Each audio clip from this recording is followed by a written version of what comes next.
Hello everyone, today you will find out actors who died before their last movie was released. Don't forget to leave a like or comment that this video to be watched by more people, and let's get started. Luke Perry rose to fame when he played heartthrob Dylan McKay in Beverly Hills, and a new generation of TV viewers recognized him for his role as Archie's father in Riverdale. But Perry has also had a notable movie career with roles in films such as Buffy the Vampire Slayer, 8 Seconds, and The Fifth Element. His last role, released a few months after his death, was that of actor Wayne Maunder in Quentin Tarantino's Once Upon a Time in Hollywood. What'd they call that outfit? Bengal Lancers. No, that is funny. You do know kidnapping is a hanging offense. So's blowing the heads off little girls.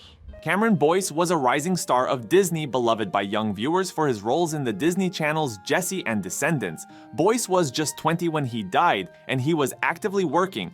3 of his films were released posthumously: Runt Mrs. Fletcher, an HBO miniseries, and the 3rd installment in the Descendants series for the Disney Channel, in which Boyce reprised his role as Carlos, son of the great Disney villain Cruella. Oh, he's got a boo-boo. That's why he's so cranky.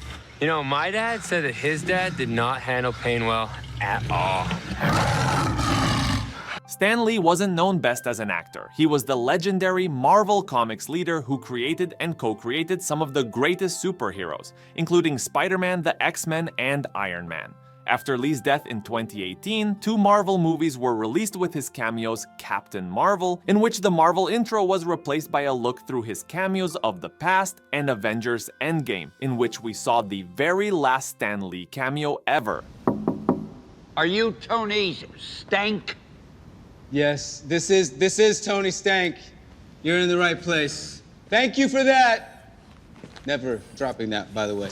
Table for 1, Mr. Stank.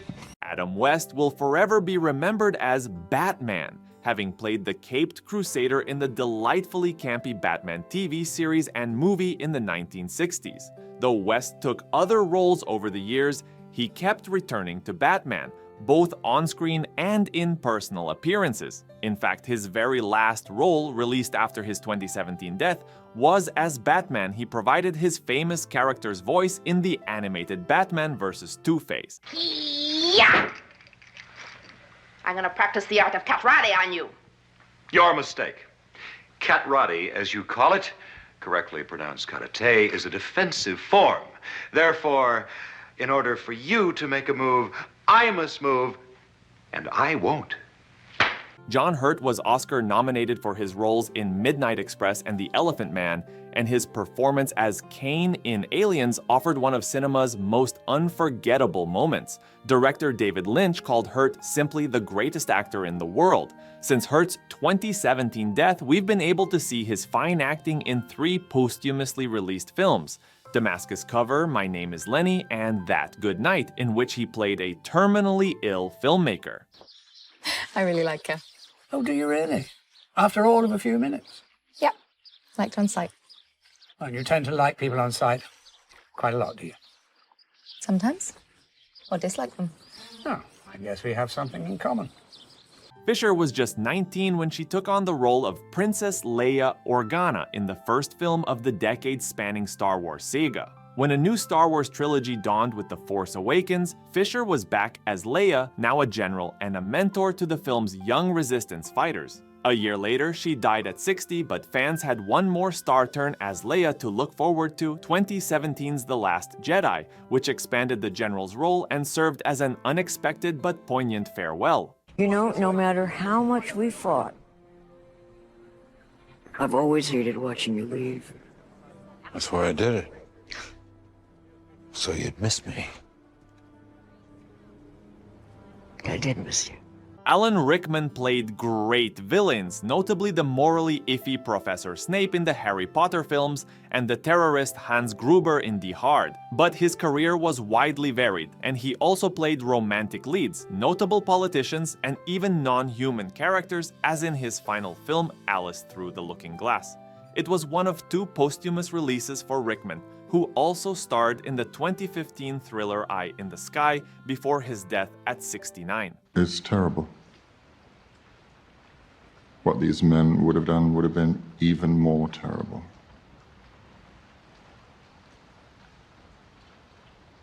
Never tell a soldier that he does not know the cost of war. Williams built his reputation on frenetic stand-up comedy and wacky film and television roles. 3 films featuring he were released posthumously, and each went for the giggles in its own way.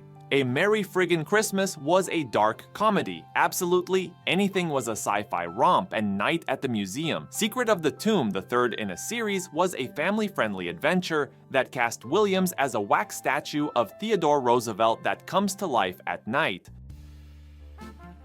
Bully! Go! Gotcha! Smile, my boy. It's sunrise. Philip Hoffman was an extraordinary actor, whose career was still at its height when he died unexpectedly at 46. His career highlight included Capote, for which he won the Academy Award for Best Actor.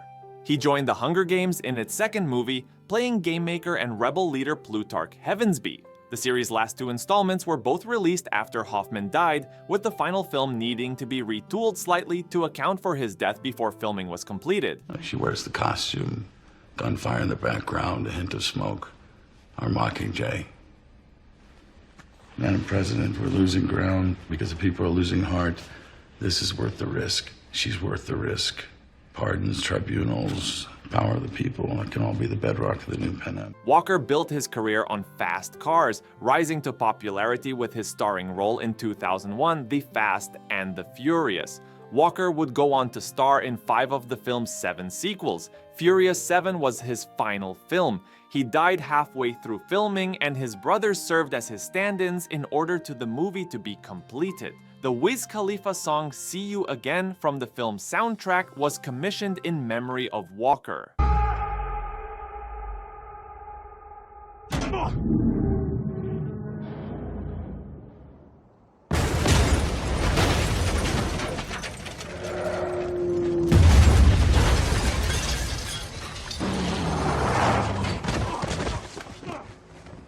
James Gandolfini utterly inhabited the role of Tony Soprano in crime drama The Sopranos. The iconic show could easily have resulted in typecasting for Gandolfini as a crime boss, but he branched out, playing the mayor of New York City in The Taking of Pelham 123. Gandolfini's final role was in the romantic comedy Enough Said, and his fine performance earned him posthumous Best Actor awards from the Boston Society of Film Critics and the Chicago Film Critics Association. Big John, Little John, which was like the movie Big, but much weirder. Okay, that's incredible. I thought I watched a lot of TV. I look forward to that lineup. What, were you neglected as a kid, or what? Well, I was kind of raised like a veal. I was put in a dark room and fed and told not to move. Bernie Mac made us laugh over and over, from his stand-up routines to his television shows to his movies. 3 of Mac's films were released after his death at 50. Madagascar Escape to Africa, for which he provided the voice of Zuba the lion. Old Dogs, which included a cameo from Mac and starring vehicle Soul Men. Isaac Hayes, who appeared in a small role in Soul Men, died the day after Mac. Now stop being bitter, man. Enjoy yourself, huh? These are your golden years, player. Now come on in the house and say bye to Charlene and the kids. Fuck them kids. Fuck the kids? Yeah. Thanks for watching, and see you in the next edition. Don't forget to support this video with a like or comment.